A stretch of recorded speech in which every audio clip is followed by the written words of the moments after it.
Now, this video is about regrets and overthinking and high expectations and picking apart my big day and being perfectionistic OCD about my wedding.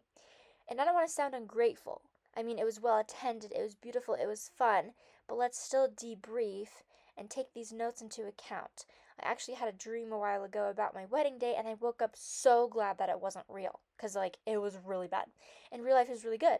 But this is just my brain being not a bridezilla, but just a bride with OCD and repetitive thoughts, and picking things apart as a trait.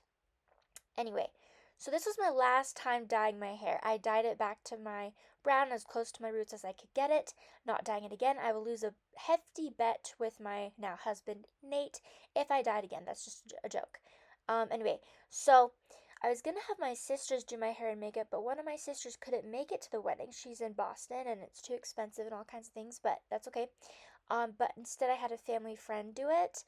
The family that knew Nate when he first moved to Rexburg area, they kind of took him in, took him under their wing, and they're such good people. So Sarah did my hair and makeup. She did so good. I kind of wish that I tried on dresses. I think that could have been a really fun experience and process. But designing and making my own with my friend, Kim, that meant so much more and it means a lot more. So that was pretty cool. Um, so I had to do a bridesmaid's change because one bride couldn't afford it, and I was gonna pay for her hotel. I was gonna pay for her two dresses where she could send one back to Amazon, the one that didn't fit. And it just didn't work out. I was scrambling to have enough money, and I'm always broke. I do not get paid a lot as a paraeducator, so I could not afford her to come. So I had to last minute do a little bridesmaid's change and invite another bride to take her place, which was a bummer, but it all worked out and it was okay, and she was honored. So it's okay. Rain was in the forecast. There was only slight rain before the ceremony and everything started, so that was technically good luck. So that's kind of cool. I legit threw up water on June 20th when I first woke up. I was so stressed out. I was so high strung and I just felt so sick. All I had to eat that day before we did a drive through, I think we went to McDonald's later after everything was said and done.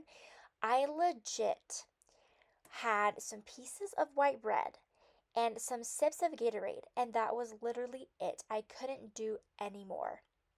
So I was just so nervous. I threw up water. I've never done that before. Anyway, so we found a white hair, not gray but white, when we were doing my hair and makeup, and I thought that was the most goofy, hilarious thing.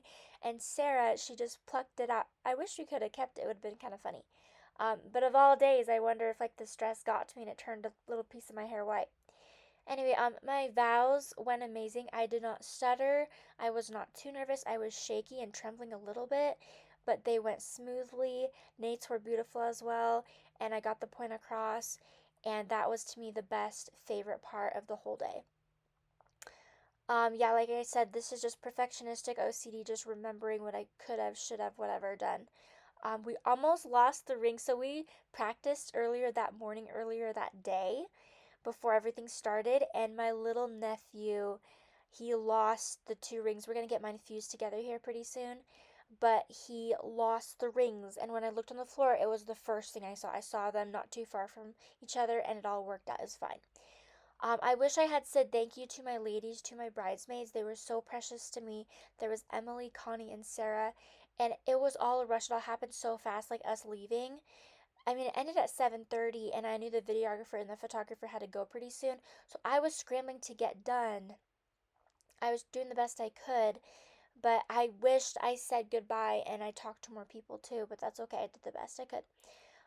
There was a moment with mom and dad, um, but I wish it could have been deeper and I wish I said more, but that's okay. I mean, they live in the same town as me right now, and I see them all the time, so I think they feel appreciated. There were technically four flower girls, and I say four because there were the original three who were old enough. And then I guess, according to Nate, my mom had said that one of the little girls who's like a baby, right? She's like 1 year old. She could be walked by her mom, Nate's sister in law, now my sister in law too. And so she walked her down the aisle. She didn't say no, which was fine. It's just, it wasn't in the plan, but it's okay. Um, So, who signed the marriage license? And there was a whole thing about a spelling error that I noticed later on that I took care of the other day. There was just a spelling error and the name out of order, but it's okay. But yeah, there was the marriage license, and I wish that we had um like some family friends who are closer to Nate sign one part instead of both my parents signing that one part, so it could have been like split up more even, but that's okay, that's minor. We lost the bouquet and we lost Nate's boutonniere. My bouquet was apparently all night long. It was just hanging out by the pictures. And we didn't realize till it was too late, till it was over, and now they're hanging upside down in my parents' garage so they can be preserved. But I mean, we just used a random little assortment arrangement of flowers and it worked out great. I think it complemented my dress and it looks like I had picked wildflowers that morning. So it looked beautiful and it went well with everything, but it was just kind of a bummer because I was so excited about my bouquet and I designed it with the florist and everything, but yeah, that's okay. And then it was funny, I told Liv, the florist, the daughter's florist or the florist daughter, she was asking for pictures to post online and I was like, yeah, just so you know, we lost the bouquet, blah blah blah. She thought it was so funny. Um, we invited too many people. We did not have enough food. We did not have enough room. I'm grateful for the balcony area. We had to order more food from Obeda's. And it all worked out, but it was like busy in there. Like, I'm surprised people didn't step on my dress and tear it because there were so many people. It was like sardines and claustrophobic at times, especially towards the end. Like, it was crazy. Um, there was a Zoom glare. Nate checked in with somebody who watched Zoom, I think his grandparents. They said my face was kind of covered in a glare, but I mean, that's minor. The slideshow was late. I didn't notice till like halfway through the reception, so it was like half over. And I felt so sad and bad because I worked so hard to get the pictures organized by date, basically in order, and I worked so hard to make it pretty and everything. And so I was working on that for a while, getting that up. It was fine, but it was a bummer. Our music was different. It was gonna be country. Our DJ friend did like family friendly songs, which was beautiful, but it just wasn't what I had expected. But it was still fine. The dance wasn't long enough. I did an alternative dance where my nephews cut in, Nate cut in, and it was super cute. But I hope it was long enough. I wanted it to be different because I dance alone all the time and I film it too. And I wanted my wedding dance to be something really special and unique, and so I thought that was a cute idea. Um, it was kind of chaotic towards the end. I felt like some people weren't listening to me when I was asking them for help and stuff. I just think everyone was so busy. I tried to talk to as many people as I could. I tried to mix and mingle and honor our people, everyone who supported us. People kept asking if we ate, and I would always turn it down, and I was just too stressed. I was too busy talking to people. My shoes broke literally just before everything started, so I had to retie very carefully the bows around my ankles. So basically, the ribbon just like popped off of the shoe, which was fine on one shoe. Not a big deal, but my dad wanted to fix it, so he's working on that right now. My dress broke. Like, after everything was over, before I went to change, I was reaching down to grab something in the closet to get my stuff, and I felt the beads stretching on one of my arms, and they broke. So I have reordered them. I'm waiting on them. The person sent the wrong ones, so I hope they get the correct set to me.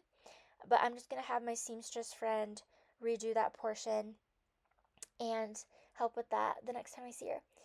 I did kind of become a bridezilla at the end. I was just stressed and scrambling. I kept telling people, "Hey, can't talk, I gotta go." Everyone was trying to talk to me and say hi and ask me stuff, and I was desperately trying to change. I just couldn't change in time. Um, More pictures. I'm happy with the pictures we got. I feel like we could have taken a few more, but I'm content with what we have. We got them back pretty fast too. Um, yeah, I was legit trying to leave for like a half hour though. That's the thing. Like, I could not get ready. We almost left at 8.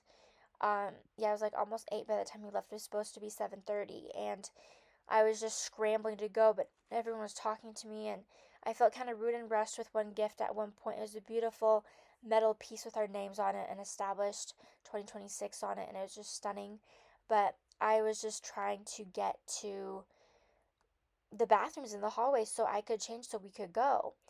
Um, with the honeymoon, I overpacked and I brought multiple pretty dresses that I thought I was going to wear, but how goofy of me. It's just, you don't need all that for a honeymoon.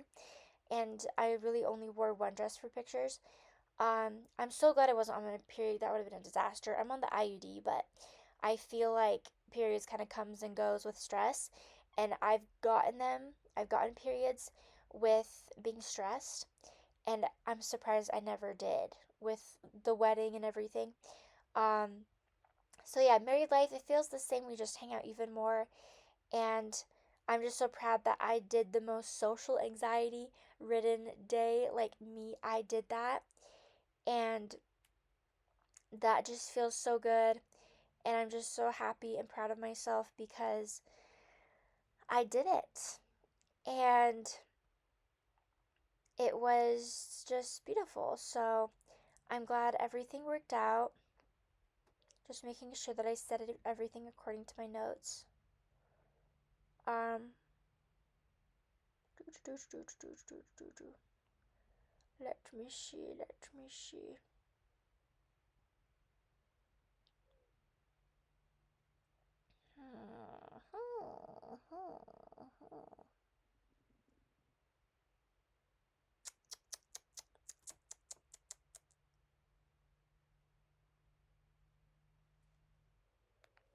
All right, and that's a wrap. Okay, the wedding was great. But I honestly am kind of glad it's over because it was so much anticipation and anxiety, just the whole process of getting there. But yes, it was beautiful and I think about it a lot. And for now, it's my favorite day.